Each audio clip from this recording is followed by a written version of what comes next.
আমি একদিনও না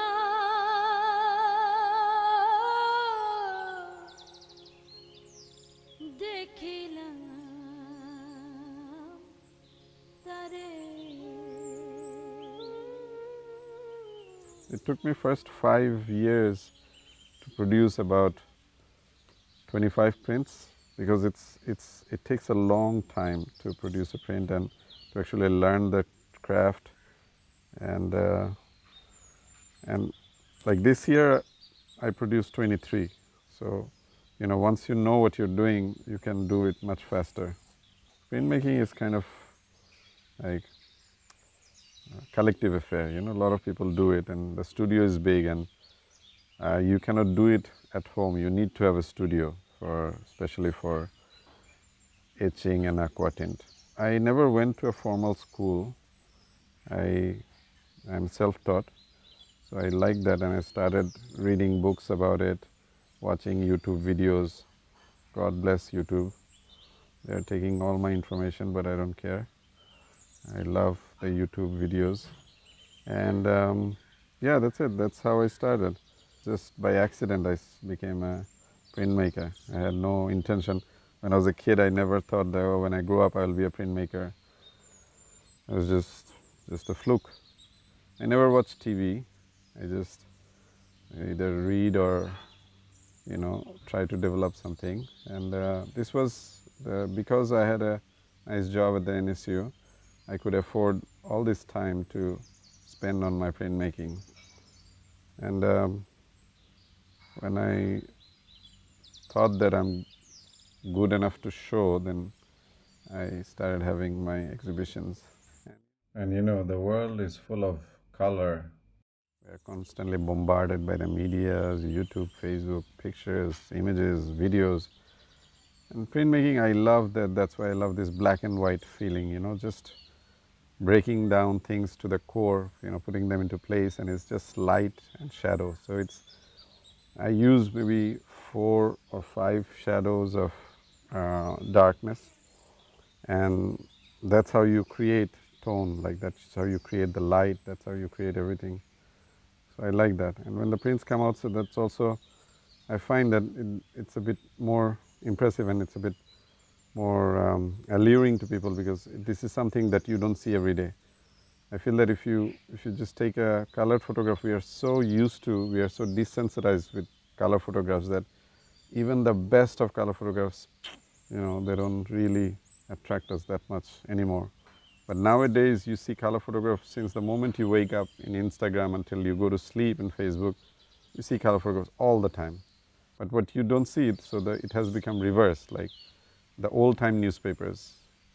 So if you look at the old-time newspapers now, you see this picture somehow has this, gravitating quality. You look at these newspapers, and these black and white pictures somehow tells the story. And I always say that, your picture should not be ultra realistic, because then it robs you of imagination. It should have this mysterious quality to it, so that when you're looking at the picture, you can imagine your own thing. It's like when you read a book, right? It says, once upon a time there was a castle. And when you read it, you think of one kind of castle, and when I read it, I think of a different kind of castle. And when the writer wrote it, he thought of different kind of castle.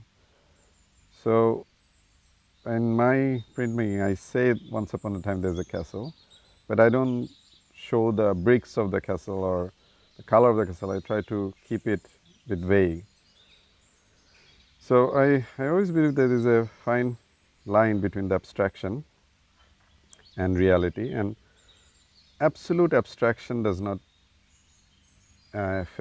like attract me so much. I mean, yes, there are some abstract paintings that are beautiful, but or very, very careful, and there's nothing wrong with abstraction. But to me, the way I practice it, I keep it in between, this balance between reality and abstraction. So you kind of give it to the people, but at the same time you don't give everything. You let them imagine.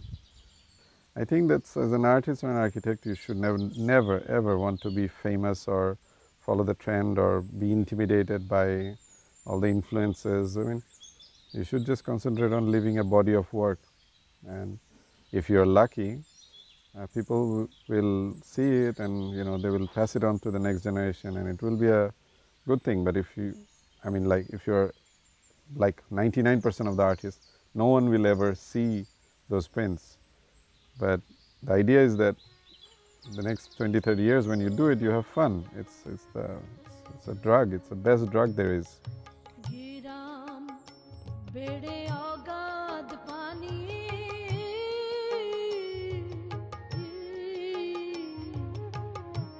নাই কিনারা নাই তরণী পারে গিরাম বেড়ে অগাধ পানি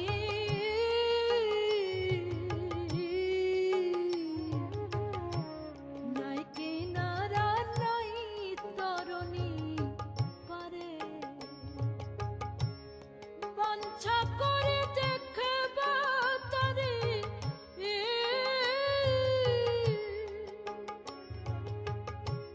বাঞ্ছা করে দেখবা তারে কেমনে সে থা যাই রে আমি কেমনে সে থা যাই রে আমি একদিনও না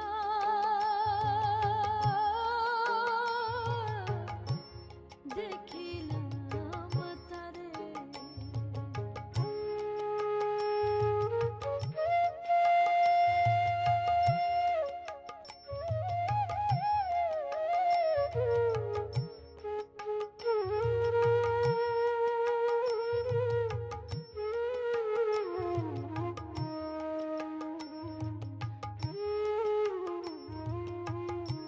বলবো পড়শির কথা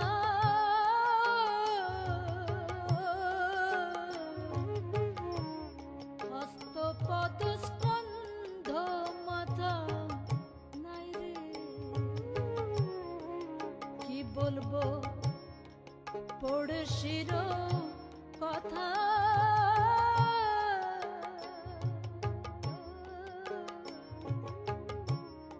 হস্ত পদ স্কন্ধ মাথা নাই রে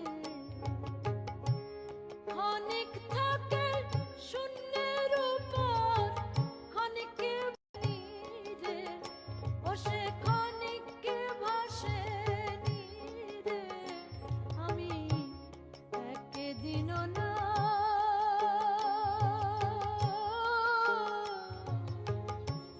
দেখিলাম তারে